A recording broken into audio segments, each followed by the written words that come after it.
Hello, everyone. Welcome to this part 3 of Greek history, from palace to Polis. We just finished up the Greek Dark Age. The emergence of the Archaic period, which we're in now, indicates that we are really entering that period of the Polis. Another reminder that what we really need to do is keep in mind that immensely important concept that the Nigerian author Chimamanda Ngozi Adichie taught us, which is the single story. Keep this in mind as we begin to talk about the Polis, that not all polis, P-O-L-E-I-S, I guess you can also say polises, are the same. They have tremendously divergent political systems.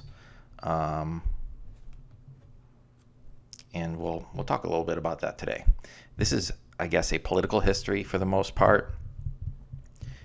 We could have really undertaken any sort of theme or topic, art, learning, the status of women.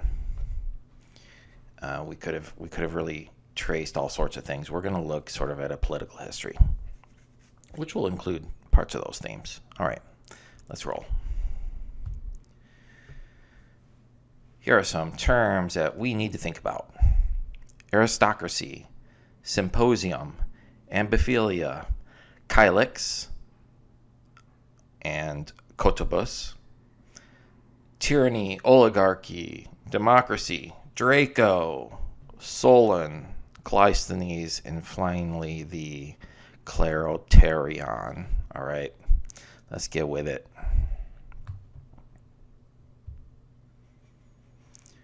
A reminder, here is our scaled timeline. We've looked at the Bronze Age. This is our largest period, with attention to the late Bronze Age, which is that age of heroes. Again, as you read Sophocles, the setting for that tale is really in this Bronze Age here, and in particular the Age of Heroes. Last time we looked at the Iron Age,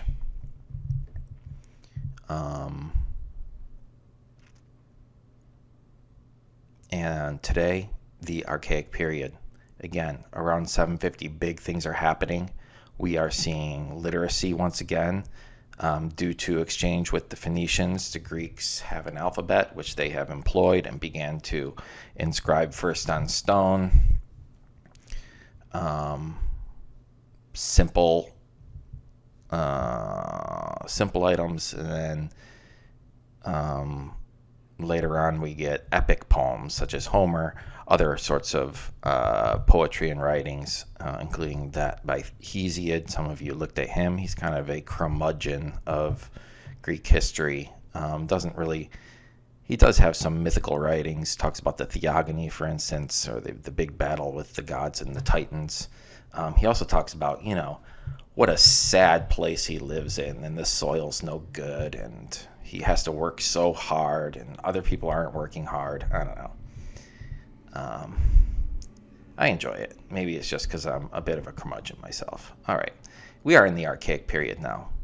Exciting, super exciting time in my mind. So let's talk about why. There we are, 750 to 500. So again, I indicated what the 750 means.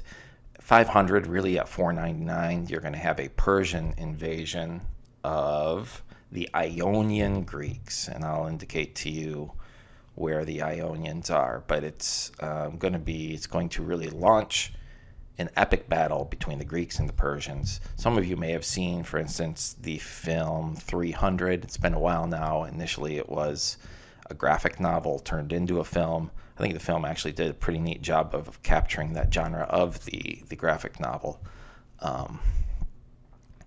Anywho, it's that battle that's going to launch us into the classical period. I don't know if it's ironic, because you see this in a lot of civilizations, but classical periods are oftentimes built around times of war. Not just the Persian War here, but there was even a civil war, and we established that as a classical period. All right. Here's our map. Please continue to recall that this is not a benign landscape or seascape. These are actors as much as this provides a theater for the action itself. The Ionian Greeks are right here. This is the Ionian Greeks. One of the questions I won't pursue here, but I'll ask at the end is, the Ionians will become the place in which learning, philosophy, science, these things emerge. All right, you perhaps know philosophy as Socrates and Plato, Aristotle after that, but really the emergence of philosophy and learning happened right here, particularly in Miletus. It's hard to read that, but the Ionian Greeks. So why do you think that is? Why do you think learning emerged here as opposed to here, here, here, here? Okay? What do you think? Okay. And again, just our reminder. It's a very cool map. I love this map.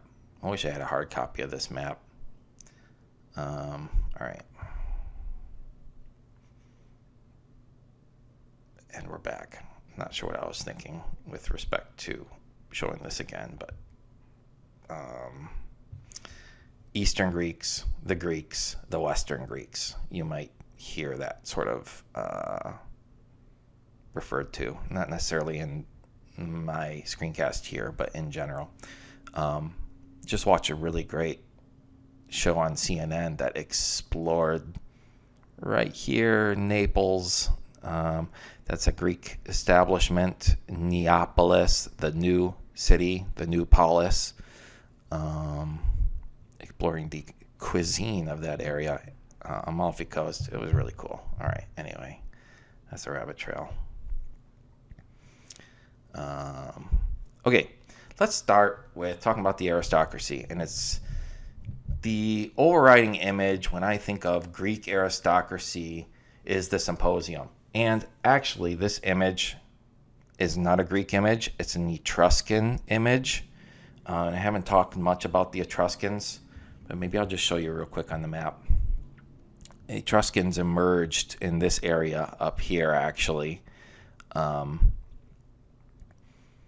Also down in here. But it was a civilization that was happening contemporaneous to this time. And this is just, I think, the best image for the Symposium. The aristocratic symposium that the Greeks engaged in are the same, essentially. Okay. What's happening here? The Symposium. This word really essentially means drinking party. And what they have here are these things called kylixes. And these are for drinking wine. It looks kind of like a bowl. And you can see the development of the kylix over time. It gets a little more sophisticated, just keeping with our theme of looking at pottery, seeing how it changes. I think it's just kind of one of the cool things about tracing the development of the Greeks. It gets a little more sleek toward the end of the Archaic period, and it gets really sleek during the Classical period. This is an image of what would happen inside the bowl. Very oftentimes, in the bottom of the kylix, actually, you'll see an image. This is made by the individual called the writer artist. He is actually Spartan. Spartan, at one point, will undergo a cultural revolution and militarization of their society. So this beautiful piece predates that. Okay. So what's happening here? You see an individual, they're sort of all engaged in something different. His focus is here. His focus is also here. His focus is not there. He's looking back here at these two guys. All right. I just love this image. I find it so relatable. It's so complex. These people are playing a game called Kottabus, and this is how the game is played.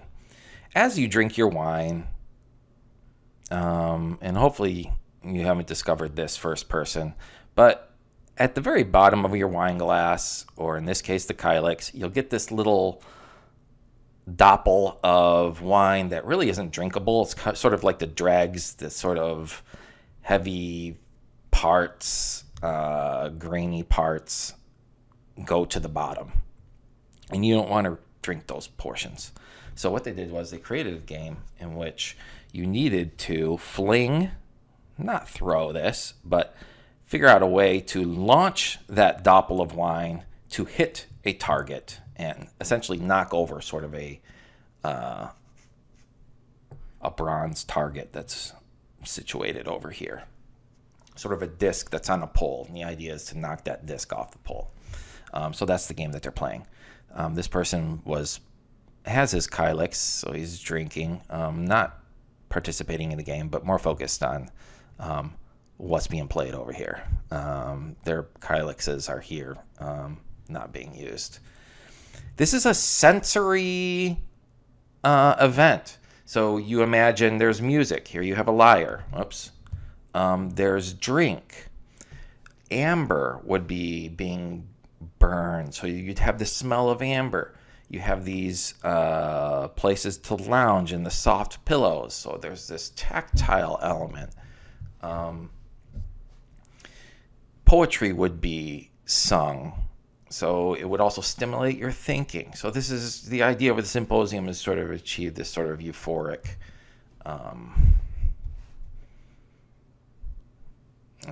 euphoria, I guess. All right, so here we have the symposium. And it's not unusual to see this happening here. You have the younger people with not really indicated with the beards, the older people with the beards. So it's not unusual to have, for instance, an older Athenian male take on a youth as a lover. And this older Athenian male seems to really be interested in the younger youth here. And there weren't stigmas attached to this sort of ambiphilia, one of our terms. It kind of means like bisexuality, but it also recognizes that there's more than two genders that we are dealing with here. The genders are more fluid, and there's more acceptability within the younger Greeks, and especially among the aristocratic class, is very common to take on a young male lover.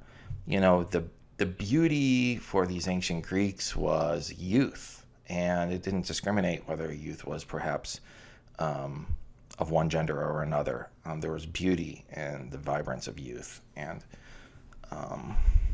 here you have the symposium. All right. So, big feature of the aristocracy. And the aristocracy being that kin-based, family-based nobility.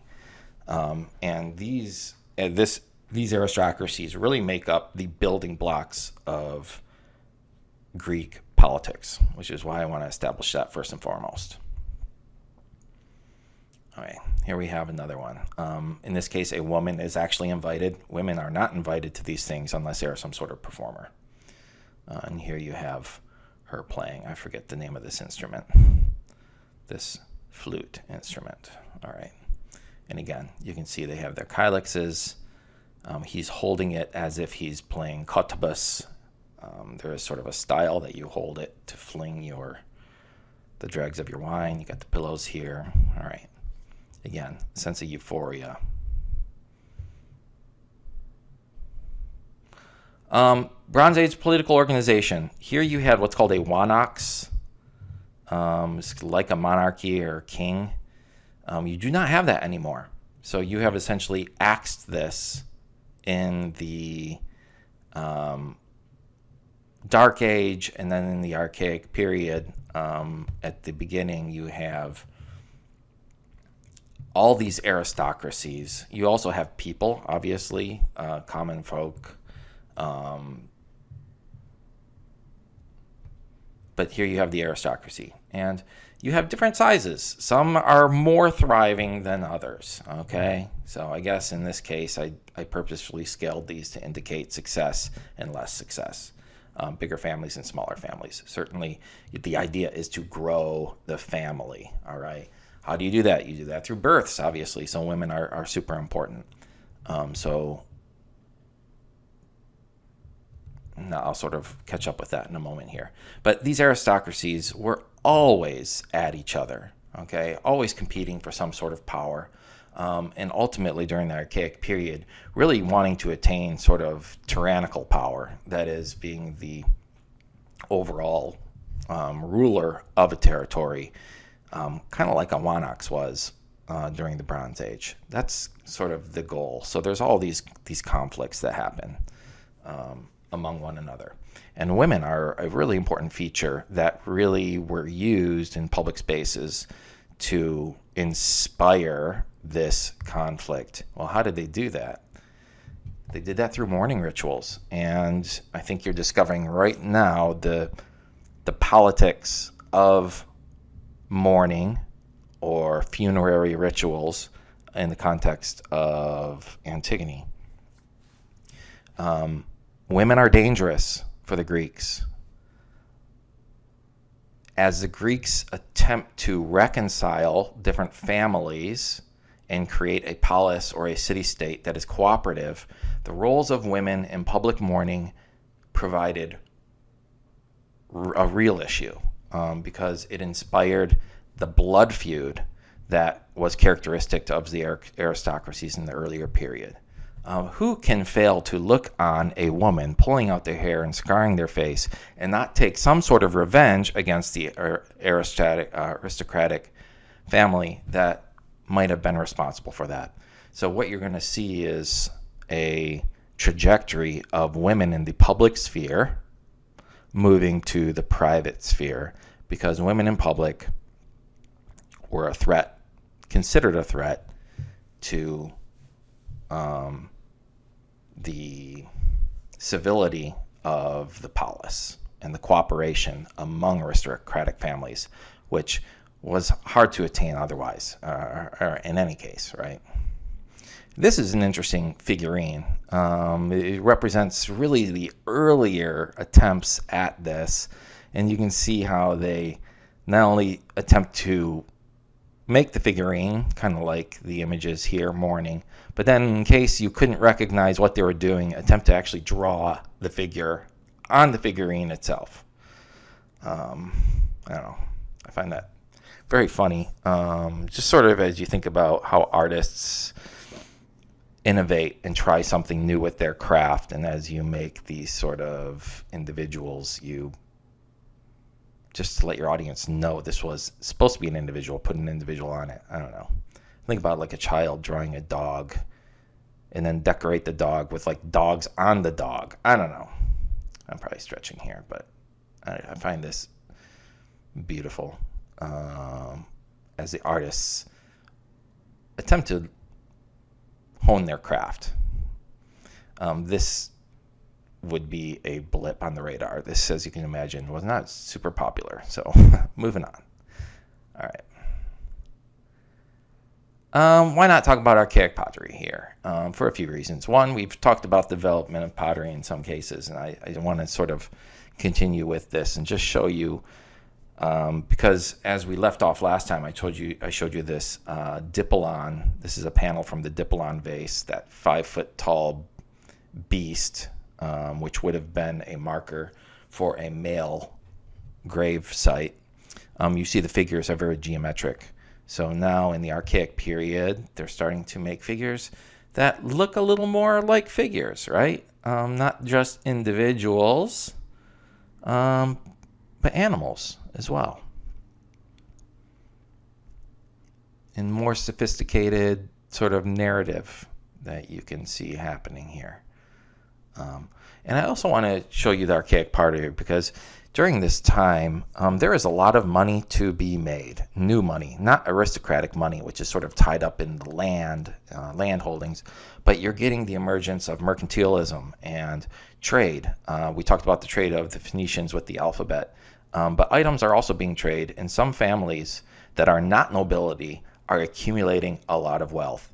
In Corinth, one of the ways, that's one of the city-states, one of the big ways by which people made wealth in Corinth, and Corinth was a very wealthy city-state, was through pottery. And these two are both Corinthian. I don't think that one is Corinthian. Sorry, I'm not sure. But these two are both early Corinthian vases that would have been sold on the market. So people who had historically not been a part of the nobility are getting money, and that's challenging the nobility for political control. And this is a problem in Greece during the Archaic period. Okay. And we'll talk a little more about that shortly. But first I want to talk about this idea of aristocracy and tyranny. I've mentioned already that there was great fear of tyranny in ancient Greece, and the idea was to keep that singular individual at bay. So here we have an early Greek poet. His name is Theognis. Kyrnos, the city is pregnant, and I fear it might give birth to a man who will chastise and correct our wicked arrogance. For though the citizens here are still of sound mind, their leaders are on a fixed course to fall into wickedness. The belief that a tyrant is lurking behind every corner. I imagine Theognis as a part of one of these sort of aristocratic families on the outside. He laments about this stuff. He talks about the rise in wealth and the challenging, how that challenges nobility and how this baseness is ruining life. He has a lot to complain about too. Interestingly, I have a joint volume between Hesiod and Theognis, and I can't for the life of me figure out really why they would include the two in the same volume, because they are sort of different time periods. But I think it's the tone that they have, both being sort of curmudgeons and figuring a reader might like them both published in a single volume. But anyway, another sort of curmudgeon of the ancient world. The concern was that a tyrant is lurking behind every corner. This is Kyrnos is probably, it's really unclear what Kyrnos means. It might mean Theognis's city-state, or where Theognis is from in the western Greece and Corsica. It's not really clear. Historical mystery. But this is just to indicate to you about this very real concern about a singular individual taking over, because it's happened in the past. Some city-states, you'll discover, such as Corinth, I mentioned it already, will actually be run by a tyrant. And we have sort of our own associations of what a tyrant looks like. And what a tyrant looks like is not necessarily, the images it casts in our mind is not necessarily what it was in the Greek world. To be a tyrant, you needed to be benevolent and kind to the people, because that's ultimately where you will derive your authority. Kings and aristocracy derive their authority through nobility or inheritance. A tyrant will come from the aristocracy, but what gives them ultimate authority over other aristocrats?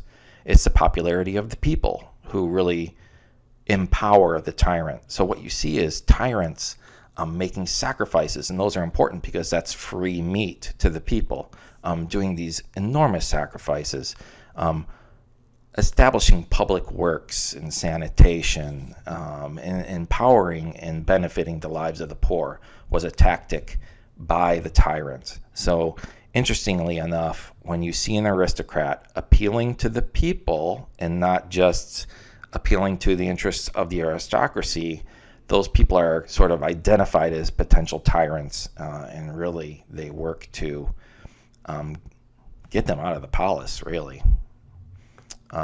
So if you're kind to the people, it's interesting. It's sort of a flip on what we think of a tyrant today, right? A tyrant is someone who's right? Really quite harsh and cruel. Not necessarily in the Greek world. In fact, if you're a cruel tyrant, it didn't work well. You see sort of tyrants that take authority and their children sort of slowly get more evil and more evil. That actually happens. Again, you Hebrew Bible people, it's sort of the cycle of the judges. If you recall judges in the Hebrew Bible, that happens with the judges as well. All right, a little note for some of you who might have context. Okay. Aristocracy versus oligarchy. And I told you he's a bit of a curmudgeon at this as well. For the majority of human beings, there is but a single virtue: to be wealthy. Nothing else, it seems, is of any use, not even if you should have good judgment, intelligence, or cunning. He is upset about this rise in new wealth. I mentioned pottery being one of the ways by which individuals made a living, but really the exchange of all sorts of things on the seas was providing enormous wealth for individuals. In some cases, there were aristocrats that actually took advantage of this new wealth and mercantilism. In some cases, they were what they were called new people. So people of the generally dispossessed or more impoverished, maybe not necessarily poor, but not noble as well, that are taking advantage of this and becoming rich. So an oligarchy then is the rule. It's kind of like an aristocratic rule, except their wealth is generally not old wealth. It's sort of the wealth that is generated through trade and mercantilism. So not aristocratic, but at the same time, quite wealthy. In fact, in many cases, much more wealthy than the aristocrats themselves. So you see some city-states that are run by aristocracies. You still see the monarchy. Sparta, for instance, is a diarchy. There are two kings. It makes a lot of sense. You have one at home, and then you have one abroad fighting battles. It's kind of like the Roman consuls, where you had Pompey in Rome, and then you had Julius Caesar elsewhere. And the one who is elsewhere may not return, which was the big problem with Julius Caesar crossing the Rubicon. If you are one of those people, do not come home. All right. And again, here, then we have oligarchy. Some city-states ruled by a few wealthy. Oligos means few. Okay. What else we have here? Let's get into democracy. So up to this point, the building blocks for political units is the aristocracy. Athens takes steps to replace the aristocracy with the people themselves, or the deme, where you get democracy. The deme are the people of Athens. So as a beginning, and it should be noted that about a decade prior to this first law code, there was a failed attempt in Athens by a person named Solon, Cylon or Kylon, a failed attempt by this tyrant, which really inspired the aristocracy to say, okay, let's get these laws and rules established and even written down, which hadn't really happened before. Here's an indication of one of the laws. And I should note, it's very hard to understand exactly what was in this law code. We rely on Aristotle in his Athenian constitution. Centuries later, he notes a couple things. So that's one source. Another source is we figure out who Draco's successor, the rules that he makes, as a way to indicate what were the failures of Draco's laws. So it's really hard to get around and figure out what Draco's law code was.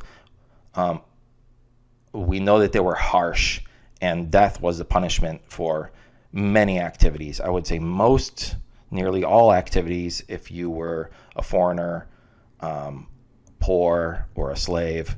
If you were an Athenian, it could have been quite benevolent, as in this case. He who kills another Athenian without a purpose or by accident should be banished from Athens forever. And that sounds, I guess, a little bit harsh. But at the same time, if the killer apologizes to the family of the murdered man and the family accepts the apology, then the murderer may stay in Athens. There you go. So different rules for different people. So we even use the word draconian to mean sort of harsh and severe right now, and that ultimately comes from the lawgiver Draco, who had this harsh, severe law. And again, you wouldn't know it here, but again, this is designed toward wealthy Athenians, not the people on the margins, which represent the majority. All right, so that's the first attempt. Here we have, just to contextualize this is about 621, 622 BC. Not quite a century later. Actually, no, this is about 594. We get Solons Law Code. So Solon, an important person in the history of Athens. He was not just a lawgiver or a leader of Athens, called a sort of an archon, a leader of Athens, but he was also a poet. So he actually wrote a lot of source material for us to read. And one of the things that he wrote about this time period in which he was trying to establish law that was more favorable to a wider population in Athens, he said, "Mounting a defense in every corner, I turned and twisted like a wolf among hounds." All right. And who are these hounds that surround the wolf? You have the wealthy. Again, not to be misunderstood with the aristocracy. You had landowning citizens, and then you had enslaved debtor citizens. All these are men, by the way. We still, at this point, have really no interest in enfranchising women, slaves, foreigners. And this is absolutely a slave society. Let's not mix any words.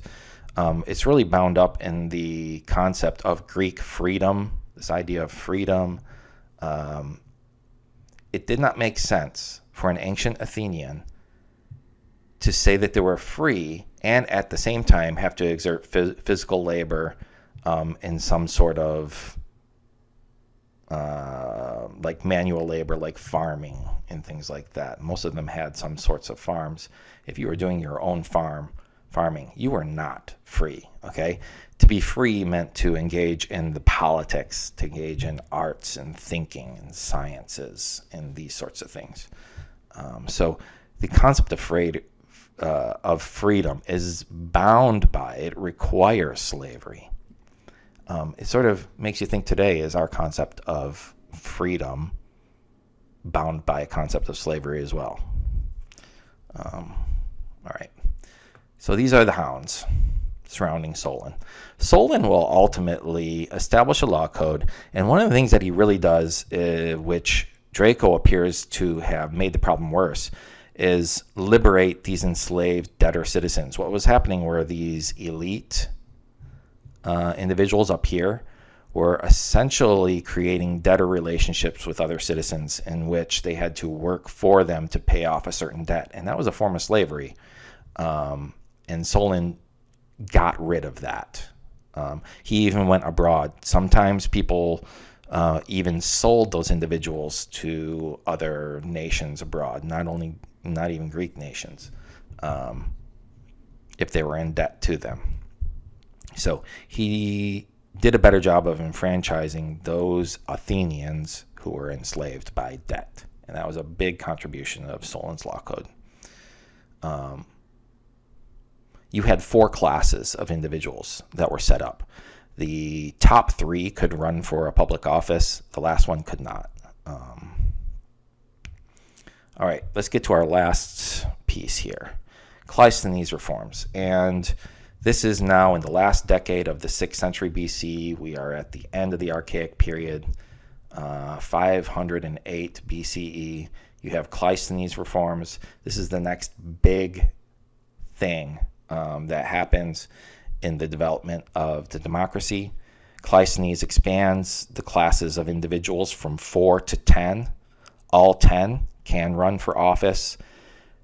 And rather than stage the different classes or groups by wealth, they were based by geography or jurisdiction, where you lived in Athens. And where you lived in Athens, kind of like where you live in Seattle, could be an indicator of wealth, right? if you live in Burien, or if you live in Madrona, if you live in Beacon Hill, or if you live in Magnolia, okay? If you live in Mercer Island, or if you're like me in Issaquah. All right.